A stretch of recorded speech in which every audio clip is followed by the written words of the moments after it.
Hello दोस्तों, राधे राधे। हरिराम बनारस में गुलाब की पत्तियों को पीसकर गुलकंद बनाने का काम करता था।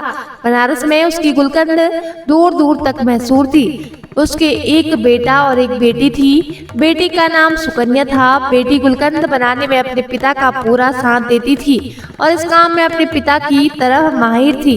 सुकन्या की स्कूल में पढ़ाई के साथ साथ नृत्य कला, गायन कला और वाद्य कला का अभ्यास कराया जाता था। सुकन्या ने वाद्य कला में बांसुरी का चुनाव किया और इसमें वह पूरी तरह निपुण हो गई थी। स्कूल में जब भी कोई धार्मिक समारोह होता तो सुकन्या बांसुरी बजाकर सबका मन मोह लेती थी।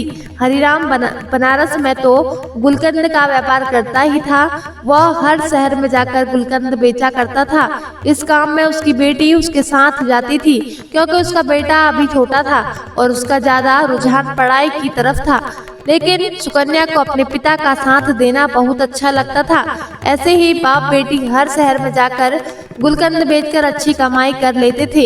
एक बार वृंदावन में गुलकंद बेचने का उनको सौभाग्य प्राप्त हुआ। दोनों बाप बेटी वृंदावन में एक धर्मशाला में ठहरे। हरिराम का नियम था, जब भी वह दूसरे शहर में जाता तो सबसे पहले बनाई हुई गुलकंद को वह किसी मंदिर में भोग लगाता था।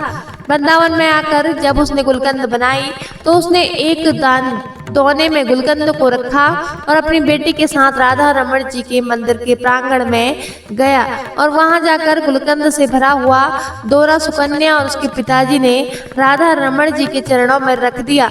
मंदिर के पट अभी तक बंद थे। तभी सुकन्या, जो हर रोज अपनी बांसुरी का अभ्यास जरूर करती थी क्योंकि बांसुरी बजाए बगैर उसको चैन नहीं आता था, तो मंदिर के प्रांगण में बैठकर आज राधा रमण जी को अपनी बांसुरी वादन सुनाने लगी। बांसुरी की धुन छेड़ते ही मंदिर के प्रांगण में ऐसा माहौल बन गया कि हर कोई उसकी बांसुरी की धुन को सुनकर मंत्रमुग्ध हो गया। जब मंदिर के पट खोले तो गोसाई जी ने हरिराम और सुकन्या के लाए हुए गुलकंद के दोने को राधा रमण जी के आगे रख दिया।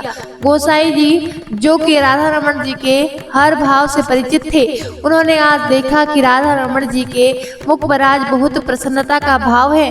उनके मुख की मुस्कान बहुत ज्यादा तीखी हो गई थी। उनके कटाक्ष नेत्र खुशी से और फैले हुए थे। गोसाई जी यह देखकर हैरान हो गए, आज राधा रमण जी इतने प्रसन्न क्यों हैं? तभी उनका ध्यान मंदिर के प्रांगण में बैठे सुकन्या पर पड़ा, जो कि बांसुरी बजाने में मग्न थी। तो गोसाई जी भी समझ गए कि राधा रमन जी बांसुरी की धुन सुनकर प्रसन्न हो रहे हैं। सुकन्या बांसुरी बजाने में इतनी मग्न थी कि उसको पता ही नहीं चला कि कब मंदिर के पट खुल गए हैं।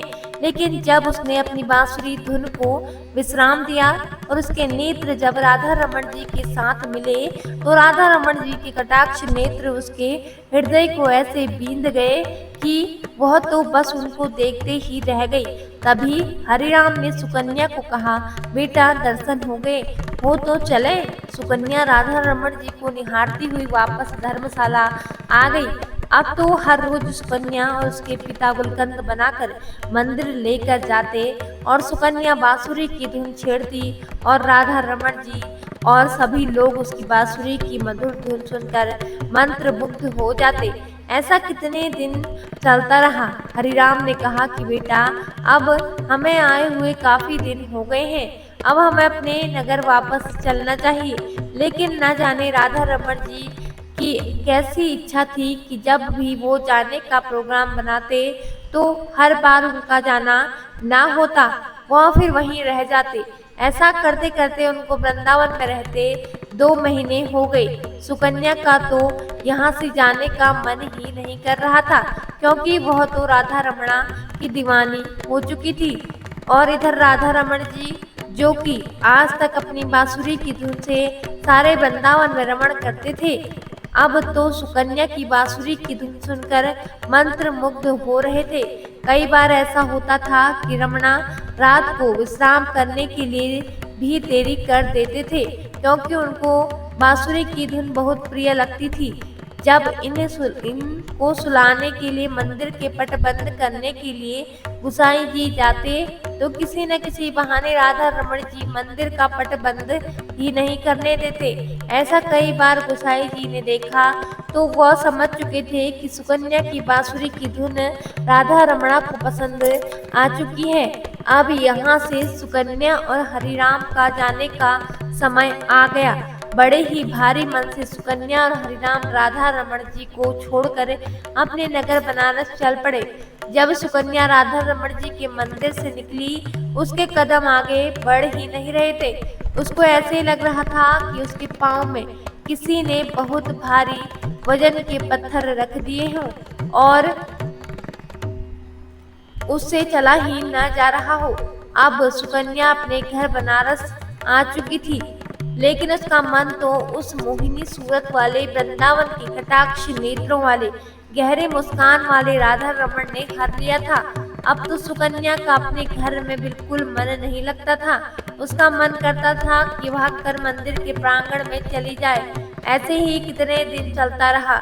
एक दिन सुकन्या अपने माता जी के साथ रसोई घर में खड़ी थी, तभी अचानक से उसको जोरदार चक्कर आया और वह बेहोश होकर गिर गई। जब डॉक्टर के पास उसको ले जाया गया, डॉक्टर को इसकी बीमारी समझ न आई, लेकिन जब उसके पिताजी उसको बड़े अस्पताल में लेकर गए तो डॉक्टरों ने जब उसकी जांच की तो पता चला कि उसके हृदय में छेद है। तब घर के सब लोग सदमे में आ गए। वह हमारी बेटी के साथ क्या हो गया? डॉक्टर ने बोला कि अब आपकी बेटी ठीक नहीं हो सकती, यह कुछ दिनों की मेहमान है। लेकिन इसके बारे में सुकन्या को नहीं बताया गया। सब लोग उसको दिखाते कि तुमको कोई मामूली सी बीमारी है और तुम्हें कुछ भी नहीं हुआ है, लेकिन सुकन्या को थोड़ा सा संदेह हो गया था, उसको कुछ ना कुछ बड़ी बीमारी हो गई है। तभी एक दिन सब लोग बाहर गए हुए थे और उसने अलमारी में रखे डॉक्टर की दी गई रिपोर्ट देखी तो उसने देखा उसके हृदय में छेद है। लेकिन तभी उसको वहाँ उसके हृदय में एक आकृति दिखाई दी। वह उसने उसे देखा तो उसने देखा कि वह राधा रमण जी की आकृति है। सुकन्या यह देखकर हैरान हो गई। राधा रमण जी को मैं वहाँ नहीं छोड़कर आई, बल्कि वह तो मेरे साथ मेरे हृदय में निवास कर रही हैं। जब सब लोग घर आए तो सुकन्या ने ऐलान कर दिया कि वह आज रात को राधा रमण जी के पास जाएगी, लेकिन उसके पिताजी ने कहा कि बेटा तुम्हारी तबीयत ठीक नहीं है, तुम वहाँ नहीं जा सकती। लेकिन सुकन्या ने तो ठान लिया था कि वह वृंदावन जरूर जाएगी, ना जाने कब उसको मौत का बुलावा आ जाए। उसके पिताजी उसकी हट के आगे विवश हो गए और उसको लेकर वृंदावन के लिए चल पड़े। वृंदावन पहुंचकर वह दोनों सुबह सबसे पहले राधा रमण जी की मंदिर अपने हाथ से बने हुए गुलकंद को लेकर और बांसुरी लेकर मंदिर में प्रवेश करते हैं। मंदिर में आज एक अजीब तरह की खुशबू आ रही थी। सब गोसाई लोग हैरान हो गए कि आज यहाँ मंदिर में कैसी खुशबू फैली हुई है। लेकिन जब उनका ध्यान सुकन्या की तरफ पड़ा तो सब गोसाई सुकन्या को देखकर बहुत प्रसन्न हो गए और कहने लगे, अरे बेटा तुम यहाँ कहाँ चली गई थी? जब से तू गई है हमारे तो राधा रमण जी की मुख की कांति फीकी पड़ गई है, लेकिन आज देखो उनकी मुस्कान कितनी गहरी है और आज तो तुम्हें देखकर उनकी दंतावली के भी दर्शन हो रहे हैं। अब जल्दी से तुम अपनी बांसुरी की धुन भी सुना दो ताकि और प्रसन्न हो जाएं। तुम नहीं जानती कि तुम्हारे हाथों से बनी हुई गुलकंद राधा रमण जी को बहुत प्रिय थी। जब भी तुम गुलकंद का भोग लगाती थी हम अपने हाथों से उनके मुख पर लगी गुलकंद को साफ करते थे। हमने तुम्हें कभी नहीं बताया यह तुम्हारी गुलकंद को रोज आरोपते हैं। यह सुनकर सुकन्या का फीका पड़ा मुख अचानक से खिल उठा, लेकिन जब उसको गोसाई जी ने बोला कि आज तुम अपनी बांसुरी की धुन में राधा रमण जी को प्रसन्न कर दो, तभी वहाँ पर हरिराम ने आकर गोसाई जी को हाथ जोड़कर बड़ी विनम्रता से कहा कि मेरी बेटी अब बांसुरी नहीं बजा सकती क्योंकि उसके हृदय में छेद है। अगर यह बांसुरी बजाएगी तो यह जो बचे कुछ ही दिन है उससे पहले ही इसको कुछ हो जाएगा। हरिराम गोसाई जी से प्रार्थना कर रहा था लेकिन उधर सुकन्या बांसुरी बजाना शुरू भी कर चुकी थी और लगातार 4-5 घंटे आंखें बंद करके राधा रमण जी के सामने हृदय में दर्शन करते हुए बांसुरी बजाती है। हरिराम यह देखकर हैरान हो जाता है कि इतनी बीमार लड़की बांसुरी वादन कैसे कर सकती है। जब सुकन्या ने बांसुरी को विश्राम दिया, तभी मंदिर में माथा टेकने के लिए दिल्ली से एक बहुत बड़े डॉक्टर का परिवार आया हुआ था। उन्होंने गुसाई जी और हरिराम की सारी बातें सुन ली। तो डॉक्टर ने बताया कि जिसको दिल की बीमारी या दिल में छेद होता है, वह बांसुरी वादन नहीं कर सकता।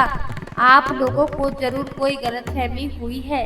लेकिन हरिराम ने सौगंध लेकर कहा कि नहीं, हम यहाँ पर सुकन्या का इलाज करवा रहे हैं और डॉक्टर से बोला है यह कुछ दिनों की मेहमान है। तो मंदिर में आए हुए डॉक्टर ने दोबारा उसके दिल की जांच की तो उसने भी देखा कि सुकन्या के हृदय में तो छेद है, लेकिन वह छेद किसी चीज का उस पर आवरण है।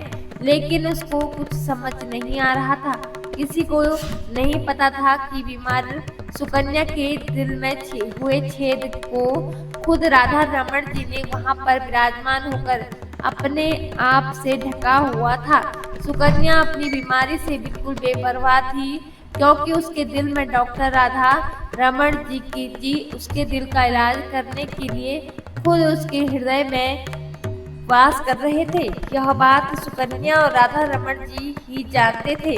सुकन्या ने ऐलान कर दिया कि जब तक उसकी जिंदगी है तब तक वह राधा रमण जी को छोड़कर कहीं नहीं जाएगी। उसके पिता ने उसको समझाने की बहुत कोशिश की, लेकिन वह अपनी बात पर अड़ी रही। इस बात को 25 साल हो गए। सुकन्या के बाल सफेद हो चुके थे, लेकिन राधा रमन जी के कृपा से उसका हृदय आज भी तंदुरुस्त था। उसको कुछ भी नहीं हुआ था।